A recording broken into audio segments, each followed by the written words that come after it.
আরেকটা বিষয় আপনাদেরকে দেখেন, এই যে আমার একটা বই আছে রুহানি খাজাইন, এটা হচ্ছে মির্জা কাদিয়ানীর জীবদ্দশায় উনি যতগুলো বই লিখেছে ওই বইগুলো তারা একত্রিত করে এখানে চেপেছে রুহানি খাজাইন নামে। এই বইয়ের 200 আপনার আমার কাছে আছে হলো আপনার 17 নম্বর খণ্ড। 17 নম্বর খণ্ডে 254 নম্বর পৃষ্ঠায় मिर्जा साहब निजे बोलते से जैसा कि मोमिन के लिए दूसरे अहकाम इलाही पर ईमान लाना फर्ज है, ऐसा ही इस बात पर भी ईमान लाना फर्ज है कि हज़रत सल्लल्लाहु अलैहि वसल्लम के दो बास है। বলে আল্লাহ রাসূল যে দুনিয়াতে দুইবার আসছে এটার উপরে নাকি ঈমান আনা ফরজ। আপনাদের একটা প্রশ্ন করতে চাই, যে বিষয়ের উপরে ঈমান আনা ফরজ এই বিষয়ের উপরে যদি কারো ঈমান না থাকে সে আর মুসলমান থাকে? সে আর মুসলমান থাকে? তার মানে মির্জা কাদিয়ানী বলতে চায় যে আল্লাহ রাসূল দুইবার আসছে এই কথার উপর ঈমান না থাকলে কি আর মুসলমান থাকবে না, ঠিক না? এবার আপনাদেরকে আমি একটা কথা বলি, এই যে রাসূল সাল্লাল্লাহু আলাইহি ওয়াসাল্লাম পৃথিবীতে দুইবার আসছে, মির্জা কাদিয়ানী যে আকীদা আবিষ্কার করছে এই আকীদা কি কোনো সাহাবীর ছিল? বলেন না, জোরে বলেন। কোনো সাহাবীর ছিল? কোনো তাবিঈর ছিল? কোনো তাবে তাবিঈর ছিল? কোনো ইমামের ছিল? কোনো মুফাসসিরের ছিল? কোনো মুহাদ্দিসের ছিল? এটা আমার কথা না, বরং তারা নিজেরাই লিখেছে। তাদের একটা পত্রিকা আছে আল ফজর। এই আল ফজরের 1941 সালে 24 জানুয়ারি একটা বের হয়েছে, একটা আর্টিকেল আমার কাছে আছে।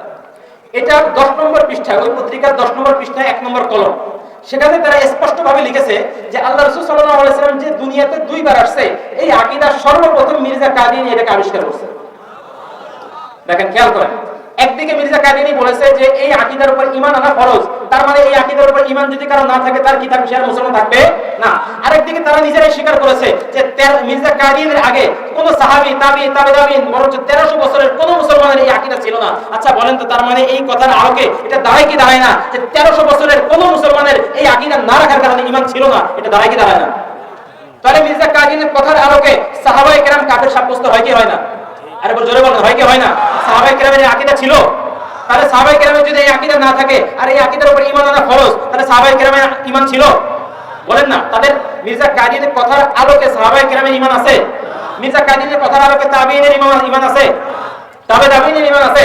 মির্জা কাদিয়ানীর আগে 1300 বছরের কোন মুসলমানের ঈমান আর বাকি থাকে না মির্জা কাদিয়ানীর এই কথাকে যদি ধরে নেওয়া হয়, তাহলে যে মির্জা গোলাম মোহাম্মদ কাদিয়ানীর কথার আলোকে, কথার কারণে 1300 বছরের সকল মুসলমান কাফের হয়ে যায়, সেই মির্জা কাদিয়ানীর মতো জঘন্য কাফেরা দুনিয়া হতে পারে? মির্জা গোলাম মোহাম্মদ কাদিয়ানীর এই আকীদার কারণে 1300 বছরের সকল মুসলমান কাফের সাব্যস্ত হয়। যে ব্যক্তির কথার কারণে 1300 বছরের সকল মুসলমান কাফের হয়ে যায় সেই ব্যক্তি কি মুসলমান? তাহলে আমি আমাদের ওই সমস্ত ভাইদেরকে বলবো, দেখেন ভাই, আপনারা কাকে মানতেছেন? একটু চিন্তা করে দেখেন, একটু একাকি ফিকির করেন যে আপনারা যেই ব্যক্তিকে মানতেছেন তাই সেই ব্যক্তির এই অবস্থা, তো সেই ব্যক্তি যে নিজেই জাহান্নামী, আপনাদেরকে কিভাবে জান্নাতে নেবে? ঠিক না? আরো আসেন, আরো ভয়াবহ আকীদার কথা বলি। শুধু মির্জা গোলাম মোহাম্মদ কাদিয়ানী এবং কাদিয়ানীদের জামাতের আকীদা, যেটা সাধারণ কাদিয়ানী, যে সমস্ত সাধারণ আমাদের আহমদী ভাইরা আছে, কাদিয়ানী ভাইরা আছে, তারাও জানে না। সেটা কি? মির্জা গোলাম মোহাম্মদ কাদিয়ানী যেহেতু নিজেকে স্বয়ং মুহাম্মদ রাসূলুল্লাহ দাবি করেছে, তো এটার ভিত্তিতে তাদের জামাতের আকীদা হলো যে মির্জা সাহেব যদি স্বয়ং মুহাম্মদ রাসূলুল্লাহ, সুতরাং মুহাম্মদ সাল্লাল্লাহু আলাইহি ওয়াসাল্লামের যত গুণ ছিল, মুহাম্মদ সাল্লাল্লাহু আলাইহি ওয়াসাল্লামের যত কামালাত ছিল, সকল গুণ, মর্যাদা, কামালাত নাকি মির্জা কাদিয়ানীর মধ্যে আছে? বলেন, আল্লাহ রাসূল সাল্লাল্লাহু আলাইহি ওয়াসাল্লামের কোন একটা সিফাত, কোন একটা বৈশিষ্ট্যের সাথে কোন মানুষ তার সমকক্ষ হতে পারবে? কেউ যদি এটা দাবি করে তার ঈমান থাকবে?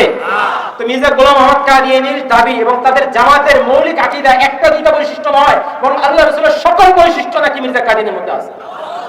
এই দেখেন, এই বই 23 নম্বর পৃষ্ঠা, 23 নম্বর পৃষ্ঠার মধ্যে বলতেছে, मगर मसीह मोहम्मद को तो तब नबूवत मिली जब उसने नबूवत मोहम्मदिया के तमाम कमालात को हासिल कर लिया और इस काबिल हो गया कि जिल्ली नबी कहलाए। बस जिल्ली नबूवत में मसीह मोहम्मद के कदम को पीछे नहीं हटाया बल्कि आगे बढ़ाया और इस कदर आगे बढ़ाया कि नबी करीम सल्लल्लाहु अलैहि वसल्लम के पहलू पर पहलू ला खड़ा किया।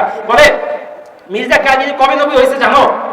যখন সে নবুয়তে মুহাম্মাদিয়ার, আল্লাহ রাসূল সাল্লাল্লাহু আলাইহি ওয়াসাল্লামের সকল বৈশিষ্ট্য, সকল কামালাত যখন মির্জা কাদিয়ানী অর্জন করে ফেলেছে, তখন গিয়ে নাকি সে নবী হয়েছে। আর এইটার কারণে তার মর্যাদা আর আল্লাহ রাসূলের মর্যাদা নাকি সমান সমান হয়ে গেছে। মানে এটা সাধারণ কোন আল্লাহ রাসূলের শানে সাধারণ কোন বেয়াদবি না, চরম বেয়াদবি। বর্তমানে আমাদের বর্তমান জামানার মধ্যে, এই যে এখন এই সময়ের মধ্যে বিভিন্ন শাতিমে রাসূল বের হচ্ছে, যারা আল্লাহ রাসূলের শানে, আল্লাহ তাআলার শানে তারা কটূক্তি করতেছে, তাদের বিরুদ্ধে আমাদের বিভিন্ন জায়গায় আন্দোলন হচ্ছে কি হচ্ছে না? কিন্তু মির্জা গোলাম মোহাম্মদ কাদিয়ানীর মতো বড় শাতিমে রাসূল দুনিয়াতে আছে, যে ব্যক্তি আল্লাহ রাসূল সাল্লাল্লাহু আলাইহি ওয়াসাল্লামের শানে এমন বেয়াদবি করেছে যা পৃথিবীর ইতিহাসে এরকম বেয়াদবি করা সম্ভব না। আমাদের ওই সমস্ত ভাইদেরকে বলবো, দেখেন আপনি কেমন বেয়াদবকে আপনারা আপনাদের নিজেদের জামাতের ইমাম হিসাবে আপনারা গ্রহণ করেছেন। দেখেন ওই আকিদা আরো স্পষ্ট করে তাদের পত্রিকায় 1915 সালে যারা ছেপেছে, বলে যে खुदा ताला के दफ्तर में हजरत मसीह मौऊद और हजरत सल्लल्लाहु अलैहि वसल्लम आपस में कोई दोई या मुगायरत नहीं रखते, बल्कि एक ही शान, एक ही मर्तबा, एक ही मनसिबा और एक ही नाम रखते हैं। বলে আল্লাহ তাআলার দরবারে মির্জা কাদিয়ানী এবং আল্লাহ রাসূল দুইজনের মধ্যে কোনো বৈপরীত্য নাই। এরপরে বলে তখন দুজনের মর্যাদা এক, দুজনের মর্তবা এক, দুজনের শান এক, দুজনের নাম এক। বলেন এরপরে মির্জা কাদিয়ানী এবং এই জামাতের গুরুদের কাফের হওয়ার বিষয়ে আর কোনো সন্দেহ থাকতে পারে? তা আমাদের ওই সমস্ত ভাইদেরকে বলবো, ভাই একটু দেখেন ভাই, আমরা আপনাদের দুশমন না। আপনারা এমন মানুষকে আপনাদের নিজেদের রাহবার হিসেবে গ্রহণ করেছেন, ইমাম হিসেবে গ্রহণ করেছেন, তার আকীদা এইটা, তো তার আকীদা আপনারা যদি মানেন, তার পিছনে যদি আপনারা দৌড়ান, তো আপনারা তো জীবনে জান্নাতে যাইতে পারবেন না। এটা তো মক্কার পথ না, এটা তুর্কিস্তানের পথ। তো এটা তাদের সামনে স্পষ্ট করা আমাদের উলামায়ে কেরামের দায়িত্ব কিনা, কি বলেন? এটা আল্লাহ তাআলার পক্ষ থেকে আমাদের উপরে আমানত। এই আমানত যদি আমরা রক্ষা না করি, আল্লাহ তাআলার দরবারে আমাদেরকে ধরা খাইতে হবে। এজন্য আপনাদের সাথে আমাদের কোনো শত্রুতা নাই, বরং আল্লাহ তাআলার পক্ষ থেকে যে প্রদত্ত আমানত আমাদের উপরে আছে, ওই আমানতকে আদায় করার জন্যই মূলত আমরা আসছি। এখানেই শেষ নয়, যাক এটা আমি এখন না দেখে এখানেই শেষ নয়, বরং আচ্ছা বলে দিই, এখানেই শেষ নয়, বরং এই যে রুহানি খাজায়েন 16 নম্বর খণ্ড 271 নম্বর পৃষ্ঠায় মির্জা কাদিয়ানী আরো স্পষ্ট করে বলে যে আরে মির্জা আল্লাহ রাসূল সাল্লাল্লাহু আলাইহি সাল্লাম থেকে নাকি মির্জা কাদিয়ানীর আধ্যাত্মিক শক্তি আরো বেশি মজবুত, আরো বেশি শক্তিশালী, আরো বেশি পূর্ণ। বলেন নাউযুবিল্লাহ। তাই আল্লাহ রাসূলের শানে এর থেকে বড় কঠিন বেয়াদবি করা সম্ভব? বলেন সম্ভব? এমন বেয়াদবি করার পরেও মির্জা গোলাম আহমদ কাদিয়ানী সে মুসলমান, সে মুসলিম জাতির ইমাম, এটা ধারণা করার আর কোনো রাস্তা বাকি আছে?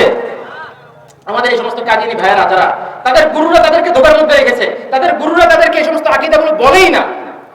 কারণ বললে তো এই সমস্ত মানুষ তাদেরকে মুখে থুতু মেরে তাদের জামাত থেকে বের হয়ে যাবে। আমার সাথে এমন কাদিয়ানীদের, সাধারণ কাদিয়ানী না, বরঞ্চ কাদিয়ানীদের অনেক এমন গুরুর সাথে দেখা হয়েছে যারা তাদের এই কুফরি আকীদা তাদের গুরুরাই জানে না।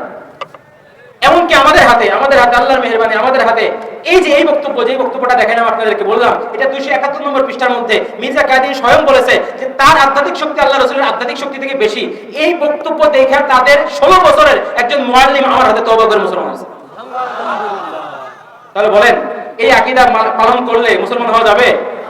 কিন্তু তাদের কি পরিমাণ ধোঁকা তাদের গুরুরা তাদের সাধারণ কাদিয়ানীদেরকে দেয়, সাধারণ কাদিয়ানী ভাইদেরকে তাদের গুরুরা কি পরিমাণ ধোঁকা দেয় যে তাদের জামাতের মৌলিক আকীদা এই সাধারণ কাদিয়ানীদেরকে জানায়। দেখেন আরেকটা বিষয়, আচ্ছা বলেন যখন আমাদের ওলামায়ে কেরাম যখন এই কথাগুলো বলে থাকেন, তখন তারা সাধারণ মানুষকে প্রভাবান্বিত করার জন্য একটা কমন কথা বলে। কি কমন কথা বলে? দেখেন আপনাদের কালিমা আর আমাদের কালিমা তো এক, আপনাদের কালিমা আমাদের কালিমা কি এক। আপনারা বলেন লা ইলাহা ইল্লাল্লাহ মুহাম্মাদুর রাসূলুল্লাহ, আমরাও বলি লা ইলাহা ইল্লাল্লাহ মুহাম্মাদুর রাসূলুল্লাহ, মুসলমান হয়ে যায়। কালিমা পড়লে তো একজন খ্রিস্টানও মুসলমান হয়ে যায়। সুতরাং যেহেতু আমরা কালিমা পড়ি, সুতরাং আমাদেরকে কাফের করার অধিকার কারো নাই।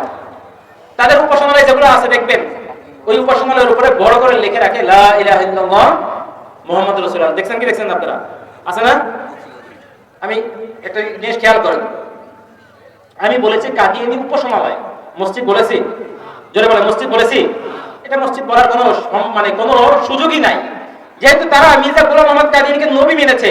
আর মির্জা গোলাম আহমদ কাদিয়ানীর এত জঘন্য কুফরি আকীদা সে লালন করে, তো তাকে মানার যারা মানবে তারা কি আর মুসলমানদের মধ্যে, ইসলামের মধ্যে তাদের কোনো অংশ আছে? তো তাদের যে উপাসনালয় সেটাকে আমরা মসজিদ বলতে পারি? কিন্তু লেখে রাখে লা ইলাহা ইল্লাল্লাহ মুহাম্মাদুর রাসূলুল্লাহ। এখন তাদের এই লা ইলাহা ইল্লাল্লাহ মুহাম্মাদুর রাসূলুল্লাহ দ্বারা কি উদ্দেশ্য, তাদের কালিমার আসল হাকিকত কি, আসল বাস্তবতা কি, এটা আমাদের জানতে হবে না? দেখেন এই যে তাদের যে আকীদার বই আমি একটু আগে বলেছিলাম, কালিমাতুল ফসল, মির্জা সাহেবের আপন মেজ ছেলে নিজে এটা লিখেছে। এই বইয়ের 67 নম্বর পৃষ্ঠায় সে নিজে একটা প্রশ্ন উঠিয়েছে, বলে যে আমাদেরকে অনেকে বলে যে আমরা তো মির্জা সাহেবকে আল্লাহ রাসূলের পরে নবী মানি, তো আমরা যেহেতু তাকে নবী মানি, তো নবী মানলে তো তার নামের কালিমা পড়া দরকার, আমাদের কালিমা সাধারণ মুসলমানের কালিমা এক কেন? যৌক্তিক প্রশ্ন কিনা, কি বলেন? তারা যেহেতু মির্জা কাদিয়ানীকে নবী মানে, তো তার কালিমা মির্জা কাদিয়ানীর নামের মতো কালিমা হবে কি হবে না? এটা হওয়া দরকার ছিল কি ছিল না? কিন্তু তারা আমাদের মুসলমানের মতোই তারা কালিমা পড়ে। তো এইটার উত্তর তাদের জামাতের পক্ষ থেকে দেওয়া হয়েছে। কাদের পক্ষ থেকে দেওয়া হয়েছে? জামাতের পক্ষ থেকে তারা উত্তর দিয়েছে যে দেখেন, আপনাকে একটা প্রশ্ন করি যে কালিমা এটা কি কোনো শব্দের নাম না তার কোনো অর্থ আছে? বলেন না। অর্থ আপনি অবিশ্বাস করে যদি সত্য সারা জিন্দেগি বলেন, সারা জিন্দেগি পড়েন, এই কালিমা পড়লে মুসলমান হওয়া যাবে? আপনি পড়লেন লা ইলাহা ইল্লাল্লাহ মুহাম্মাদুর রাসূলুল্লাহ, কিন্তু মুহাম্মদ দ্বারা আপনাদের কোন চার দোকানদার কলিমুদ্দিয়া সলিমুদ্দিকে যদি আপনি উদ্দেশ্য নেন, তাহলে এই কালিমা পড়লে আর মুসলমান হওয়া যাবে? কিন্তু কাদিয়ানীদের ভাইদের যে কালিমা, ওই কালিমা আমাদের সাধারণ কাদিয়ানীরা জানে না, এটা তো ধোকার মধ্যে তাদের গুরুরা রাখছে। কিন্তু গুরুদেরকে গিয়ে জিজ্ঞাসা করেন, এটা তাদের আকীদার বই, অস্বীকার করার কোনো সুযোগ নাই। এই বইয়ের 68 নম্বর পৃষ্ঠায় তারা নিজেরাই বলতেছে, बस मसीह मोहम्मद खुद मोहम्मद रसूल है जो इरशाद इस्लाम के लिए दोबारा दुनिया में तशरीफ लाए, इसलिए हमको किसी नई कलिमा की जरूरत नहीं। हाँ, अगर मोहम्मद रसूलुल्लाह की जगह कोई और आता तो जरूरत पेश आती। বলে আরে আমাদের আলাদা কোনো কালিমা বানানোর তো দরকার নাই। কেন? বলে আমাদের মির্জা সাহেবই তো স্বয়ং মোহাম্মদ রাসূলুল্লাহ। যেহেতু উনি স্বয়ং মোহাম্মদ রাসূলুল্লাহ ইসলাম প্রচারের জন্য দ্বিতীয়বার দুনিয়াতে আসছে, এজন্য আমাদের নতুন করে কোনো কালিমা বানানোর দরকার হয় নাই, আগের কালিমাই আমাদের জন্য যথেষ্ট হয়ে গেছে। তো তার জায়গায় যদি নতুন করে অন্য কোনো নবী আসতো, তাহলে আলাদা করে কালিমা বানাইতে হতো। এবার আপনি বলেন, আমাদের এই ভাইয়েরা তারা জানে না, তারা তো ভোলাভালা মানুষ, তাদের গুরুরা তাদেরকে ধোঁকা দেয়। তো এই ভোলাভালা ভাইয়েরা যে কালিমা পড়ে, এই কালিমা তাদের জামাত যে আকীদা নিয়ে পড়ে, ওই আকীদা নিয়ে কালিমা পড়লে সারা জিন্দেগিতে মুসলমান হওয়া যাবে? তাদের জামাতের যে কালিমা লা ইলাহা ইল্লাল্লাহ মুহাম্মদ রাসূলুল্লাহ, ওই মুহাম্মদ দ্বারা যেহেতু উদ্দেশ্য মির্জা কাদিয়ানী, এজন্য তাদের লা ইলাহা ইল্লাল্লাহ মুহাম্মদ রাসূলুল্লাহ বলা যেই কথা, আর লা ইলাহা ইল্লাল্লাহ মির্জা গোলাম মুহাম্মদ রাসূলুল্লাহ বলা একই কথা। ঠিক না? আচ্ছা বলেন তো, লা ইলাহা ইল্লাল্লাহ মির্জা গোলাম মুহাম্মদ রাসূলুল্লাহ বললে মুসলমান হওয়া যাবে? সুতরাং যেভাবে লা ইলাহা ইল্লাল্লাহ মির্জা গোলাম মুহাম্মদ রাসূলুল্লাহ বললে মুসলমান হওয়া যাবে না, আমি আমাদের ওই সমস্ত ভাইদেরকে হাত জোর করে বলতে চাই, ভাই আপনাদের গুরুদের আকীদা এটা। সুতরাং আপনারা যতক্ষণ পর্যন্ত পরিপূর্ণ তওবা না করবেন, যতক্ষণ পর্যন্ত আপনারা মির্জা কাদিয়ানীকে ছেড়ে ইসলামের সুশীতল ছায়াতলে যতক্ষণ পর্যন্ত না আসবেন, ততক্ষণ পর্যন্ত আমরা অবরোধ, আপনারা কালিমা পড়ার পরেও আমরা আপনাদেরকে মুসলমান হিসেবে মেনে নিতে পারি না। ঠিক না?